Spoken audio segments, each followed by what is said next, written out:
I think you're going to get a lot out of this one. I want to show you exactly how to find and negotiate the best deal when it comes to buying a piece of real estate. Oftentimes people overlook the foreclosures, the fixer-uppers, and the one that most people miss are the don't wanters. I'm going to show you how to locate those properties, what to do to negotiate, the biggest mistakes that people make when it comes to buying any piece of real estate. My name's Wayne Turner. For nearly 30 years, I've done everything when it comes to real estate, buying, flipping, selling, you name it. I share that with you so you can have the confidence knowing that the information that you learn from me is from tried and true experience. So grab a pen and a piece of paper. You're going to want to take notes. So oftentimes people relate to a foreclosure with getting a good deal, and that's not always the case, but there is some strategy that you need to know when it comes to buying a foreclosure, a fixer-up, or any piece of property, and that is, how long has the home been on the market? See, I mentioned don't wanters, and I'll get into that in just a second, but a foreclosed property, if it's just hit the market, they're going to give it time to season, if you will, to see if anybody's going to pay that price. Now, once you've hit 30, 60, 90, 100 days, 6 months on the market, those prices keep coming down, and I can assure you, those homes that are foreclosures that have been on the market for 120, 4 months, the bank's going to be much more willing to negotiate. So when it comes to making such an offer, don't be afraid to make an offer that's 20, 30% less than what they have it listed for. Now, it's important to know this when it comes to buying a bank-owned home. Banks don't get in any hurry, so you can't get too frustrated. If you feel like you're getting a good deal, you just have to hang in there because these offers are submitted through websites, and oftentimes it takes them forever to give you an answer, 3 to 4 days. I know that's not that much time, but it does seem like forever when you're waiting for a response. And most of the time, they will not tell you a counter offer. They'll just reject it, so you have to make another offer. So you just have to know that process going in when it comes to foreclosures. Now, if you want a place to find foreclosures before they ever get listed, you can go to findmyforeclosure.com. That is a paid site that I have. You pay for a subscription to have access to that. You can cancel at any time, but that gives you foreclosures, bank-owned, fixer-uppers, if you will, short-sold properties, bankruptcy sales, all in your hometown at one local website. Now, this is a really good one, and they're hard to find because they're not labeled like a foreclosure. When we list foreclosures as real estate brokerage companies, we put in there that it is a foreclosed property. That's a required field. We put it in there and you can see that. But estate sales, and estate sales are homes where somebody owned the home and they've passed away. They no longer are living in the home. They don't own the home. There's a death in the family, and the family will come in, liquidate everything, they'll sell stuff, pull everything out, and then they put that home on the market. You can typically get a pretty good deal on these homes because people are not so much emotionally attached to that property because it's never been their own personal home. Perhaps it's been their mother or their father's. And the second thing when it comes to estate sales is oftentimes they need to be updated. They need a little TLC. They need to be fixed up just a little bit. I can't tell you how many times that I've bought, sold, and seen people purchase estate sales and get fantastic deals. Now, another one, and it's kind of obvious, and it kind of plays into the whole foreclosure scene, is a fixer-upper. Not all fixer-uppers are foreclosures. Not all foreclosures are fixer-uppers. I know that sounds crazy, but it's true.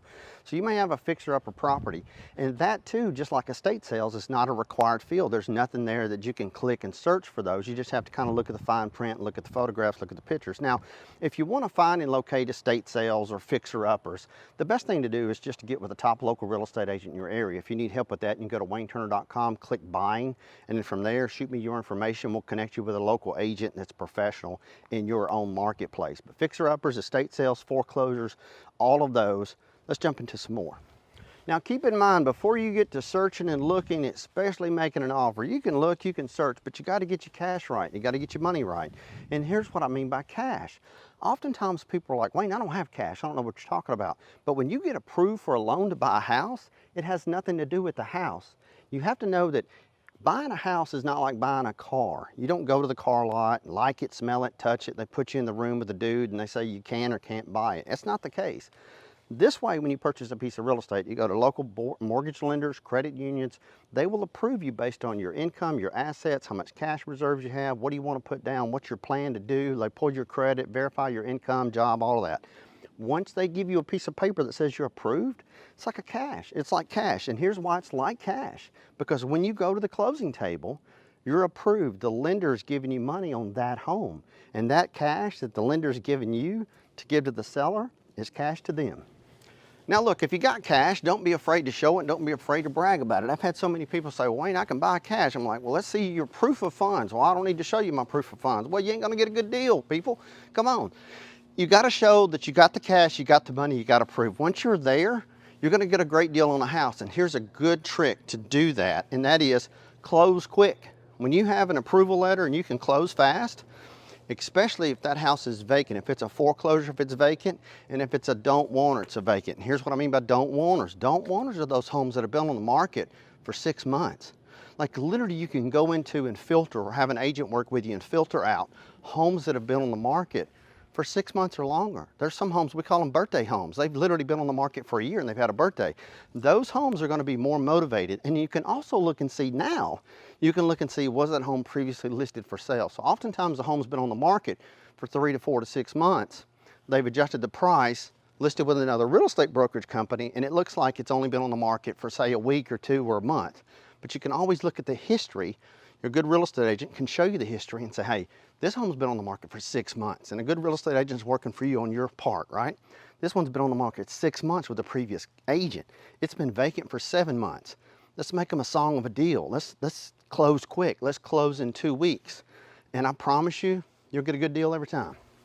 Now hear me out, don't get me wrong, you can close in 2 weeks, but that doesn't mean you don't do an inspection. You have to know this, when you buy a fixer-upper foreclosure or anybody's home, you reserve the right to get it inspected. So oftentimes people see as is and they think, well, I have to buy it as is. Well, you are buying it as is after you close, but you have to understand you still reserve the right as a human being buying a piece of real estate to have that property inspected. And if you don't like what you see during that inspection period, typically it's 7 to 14 days, whatever's negotiated in the contract, try to negotiate at least 14 days to give you enough time to do the inspections, because you may not want just a general inspection. You may need a mold inspection, a septic inspection, a well inspection, a general home inspection. The general home inspector is not going to inspect the well and the septic and all those other things. So always know, get the home inspected. It's the best $400 you'll ever spend. And for those of you who have never seen one of those, that's a clothesline. So years ago, before dryers, that dried your clothes. Now here's another tip to get a good deal on a piece of property. Let's just say that you've got a home that you want to buy and it's been next door to your mom or a family member and you've seen the house for years and that person passed away, it's an estate sale. You can go in and purchase it. And oftentimes they're like, well, I'm not fixing anything. Well, you can get a pretty good deal on that house if you're comfortable buying that house as is, of course, right? But waiving your right to do an inspection. Say, you know what, I'm not going to inspect the property. That's fine. I'm not going to inspect, I'm just going to buy it as is. But oftentimes you can get burnt. You have to know, has there ever been anything flushed down the toilets? Has anyone ever poured concrete in the drains? I could tell you dozens of stories. So that's why I always say, when in doubt, do a home inspection. But if you're comfortable with that piece of property, you can say as is, where he is, close in 2 weeks. I got the cash, here's my approval letter. Say I got the cash, here's the approval letter, because well, like I said, they're going to get cash when they close on the home. They're getting cash that day. Now look, here's something that people, they make this mistake. They get a home inspection, they rely on that general home inspection. If you remotely think that there's ever been a fire, flood, tree fall on the house or anything like that, you may want to consider doing a mold inspection. Here's why. Tree falls on the house, if it's been in the summertime especially, all it takes is 24 hours with no electricity in the hot, humid air, and it will absolutely set in mold, which can be extremely toxic, can make you really sick, make your animals sick, children sick, all of that. The other thing is, if a house is caught on fire, what do they use to put the fire out? Water. Well, if it's warm outside, hot outside, and there's been no electricity, because if there's a fire on the property, they'll shut the electricity off to remodel the house. Listen, water takes the path of least resistance. It can crawl and climb and slide and get into cracks you never knew existed. And you just, when in doubt, always have the home inspected for mold. And of course, if it's flooded, you don't know how long it's been since it's flooded and what they did to remediate the process of getting it back to its normal state after it's flooded. So when in doubt, just do a mold inspection. I'll put a link below. You can actually order a mold test on properties if you have a home you suspect it, or if you're just curious and you're purchasing a house, you can get a mold inspection. They run about $600 to $700. They come into the house, they will check the air in your house that you're about to buy, and they will tell you specifically there's mold in this area. They have moisture meters. They can probe into walls, and they can show you exactly where the mold is, so you know exactly what to negotiate, and most importantly, whether or not you want to buy that home. And certainly, I'm not trying to frighten or scare anyone. I just need you to be prepared. My goal in life is to simplify the process of real estate. The good Lord above put me on this planet to know real estate, to teach real estate. That's what I believe, and I'm here to teach it to everyone that's willing to listen. The other inspection that people miss is a septic inspection, a well inspection, or a termite inspection. If the property has a septic system, you can have that system inspected. You want to make sure that it's working properly to its intended function. The well is the same way. You need to have the water tested, but not just the water tested. You need to make sure that the pump is in working order and everything is up to par. Now, termites, they'll eat you out of house and home. I've literally seen some crazy stuff, and I've had a couple of homes that I've owned personally that I lived in that had termites. So when in doubt, get it inspected for termites, get the well inspected, get the septic system inspected, because here's what happens. You can still purchase the house. Anytime you do an inspection on a home, you can still purchase it. And you have to know this. This is really, really, really important.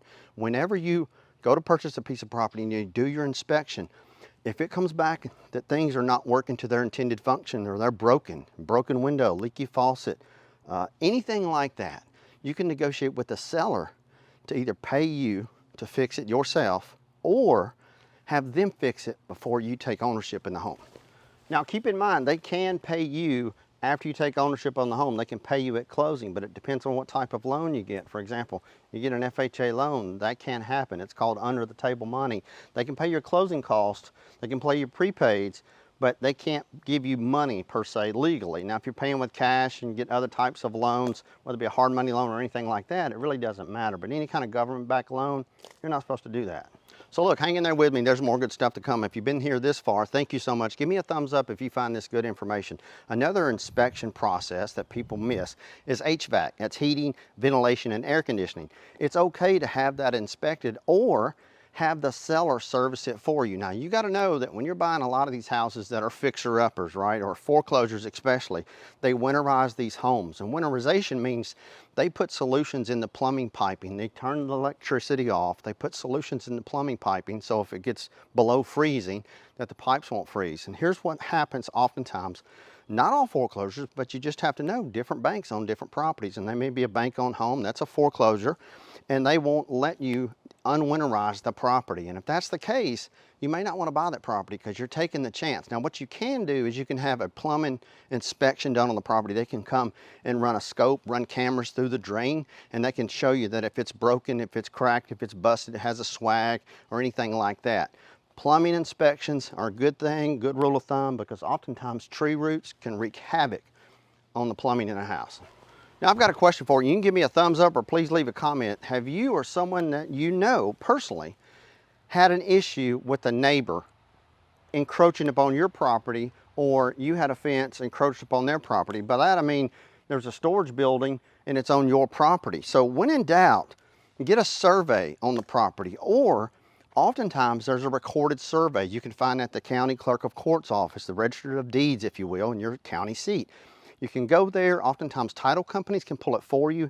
There is a recorded copy of that survey. And then from there, you can take as simple as a metal detector. I'll put a link below. I've got a good one that I bought. It's a Garrett brand. The metal detector, you can walk around because there's pins on every corner. So whenever there's a meet and bound and it stops into a corner, you can go out there and you can actually find that stake. Now it might be 6, 8, sometimes 10 inches underground. You'll have to dig it up and then you can stake it off. And then from staking it off, you can simply run string from one point to the next, to the next, to the next. And that will tell you is anything that you own on your neighbor's property or anything that your neighbor owns is on your property. Now I know what you're thinking, what's a survey cost and what do they do when they survey? Well, if you don't have a copy of the survey is on a plot of land. The plat is the plat map. The plot is the actual plot of land, if you will, thus like a burial plot, right? A surveyor is going to come out and they're going to look at the legal description of the property. They're going to look for the pins. They're going to stake the property, and they'll do exactly what I'm talking about doing. The cost of a survey will range anywhere from $700 to upwards of the thousands of dollars. It has a lot to do with whether or not it's just a house like this one that they can easily see. Well, more than likely, there's a fence post, there's a telephone pole, that survey's there.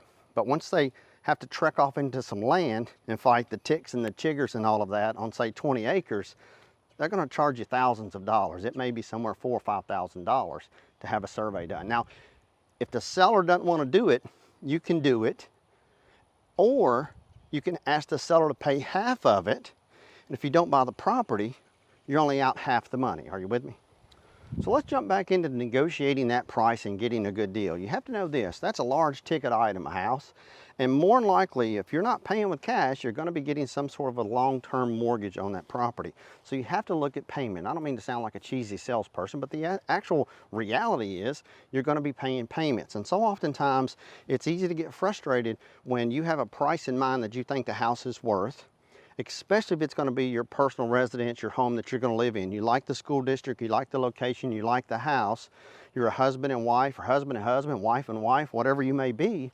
And one of you really likes the house and one of you's not so sure, and then the whole money thing gets in the middle. Here's what I mean by that.